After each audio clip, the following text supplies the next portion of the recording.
Hey, what's going on, everybody? My name is DJ Brown, for those of you who do not know who I am. Hey, listen, man, this is my 4th episode on my YouTube channel, and I'm excited to bring you guys some more content. This week, I am going to be dipping back into one of the episodes that I already did and bringing back part 2 of What Are We Compromising? So without further ado, we're just gonna jump right in. And as always, I promise it'll only take a moment. Hey guys, so this week, just like I was saying, we're going to be doing part 2 on the video that I did about compromising. And I'm gonna say 5 quick points on what we could be compromising or how we could be compromising in our lives. So number 1, one of the ways that we can compromise ourselves is with the things that we do.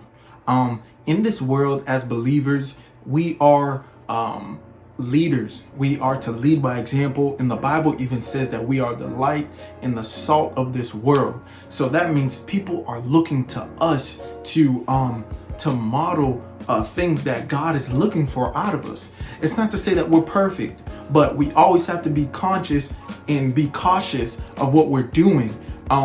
Because we never know who may be watching us and who's looking up to us to see what we're doing and how to live a better life. So the best thing that we can do is just keep in mind what we're doing and constantly be intentional about how we do it and what we're doing. Number 2, sometimes we can compromise in the things that we say. Sometimes we can say things to other people or about other people, or things that we say about ourselves. The Bible talks about how the power of life and death is in our tongue. That means that words that we speak, we have to be very careful what we're saying out of our mouth.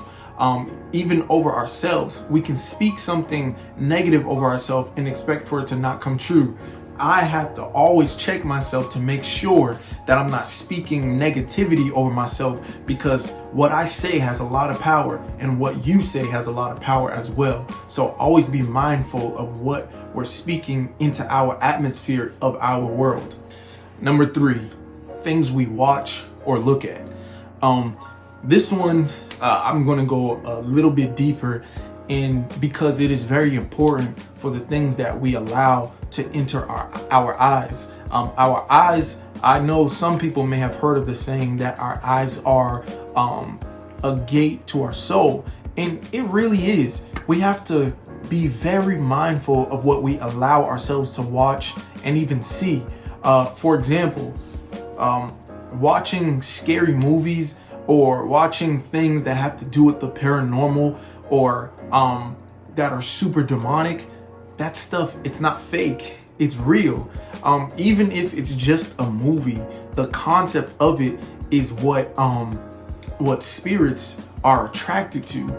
And I'll even make another video going deeper on that. But for the sake of time in this one, we just have to be mindful of stuff like that, because our mind is often stimulated from these things, and there's a much deeper meaning behind it. And like I said, I don't have much time to explain it in this video, but I will explain it in a different one. Watching adult content, and to make it plain, stuff like porn or movies that are rated a certain way that is meant for adults only, we have to be careful with that stuff, man. It's especially as guys, I'm not saying that females don't go through it too, but as guys, it just seems like we're more susceptible to it, because it's something that people in our family have done before us. So it's a constant, it's a hole that if we're not careful, we can fall into easily. So we have to keep ourselves guarded and try to stay away from falling into this trap that we can easily fall into. Number 4, we can compromise ourselves with some of the places that we go. During this whole time, most of us have been inside and we haven't been able to go to our regular places that we would normally go. Well, don't look at it as being all bad. Look at it as this.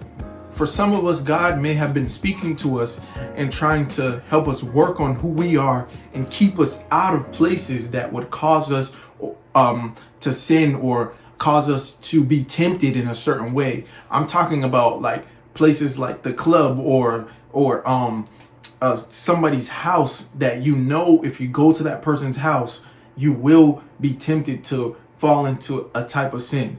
Whatever that is, only you know it, and that's between you and God. I'm not here to judge you on any of that because we all have our own struggles. But what I'm saying is that during this time, let's grab hold of the good things that being inside has caused us to do.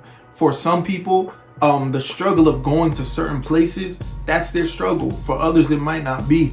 But I want to say for this one that the places we go can most definitely compromise ourselves and who we are.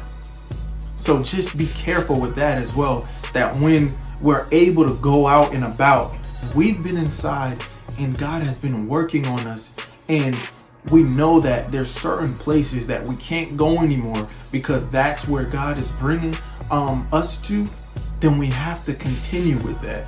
We can't allow just because everything else seems like it's going back to normal, we can't go back to our old normal. We have to start a new thing, because starting that new thing just may be the thing that you need to become the best version of you with God. And lastly, number 5. This one may be the hardest one out of all of the points and examples. And this one is we could compromise ourselves with the people that we are associating with. This is the reason why this is one of the hardest ones, is because sometimes it's so hard to disconnect ourselves from people. But the thing is that if we don't, it could be toxic for us. Some of us have toxic relationships, and even being in a time where we're not able to see everyone like we usually will is also a blessing, because it gives us time to spend with God, and God starts revealing to us who we can't necessarily be around. It doesn't mean that the person is necessarily a bad person. It just means that they may not be good for us.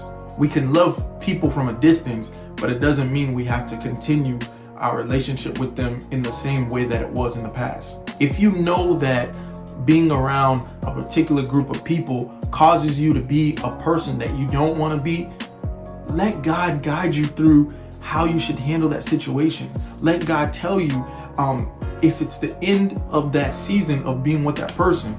Let God explain to you if the time to be around them is up. Sometimes a part of getting older and a part of growing means that you have to separate from a few things and from a few people. I hope that some of these points helped you out like it's helped me along the years, but most of all, I just hope and pray that this content will allow you to find another place with God, and that you'll be able to connect better with Him through just working on ourselves and being able to see what He's doing in our lives. Guys, if you waited all the way to the end and watched the entire video, I just want to say thank you for your support. And as always, please remember to like, comment, share, and subscribe. And I told you it would only take a moment. Peace. Feeling a bit helpless, just waiting on a period, just driving through a sentence, looking at street signs as we drive past. I see money.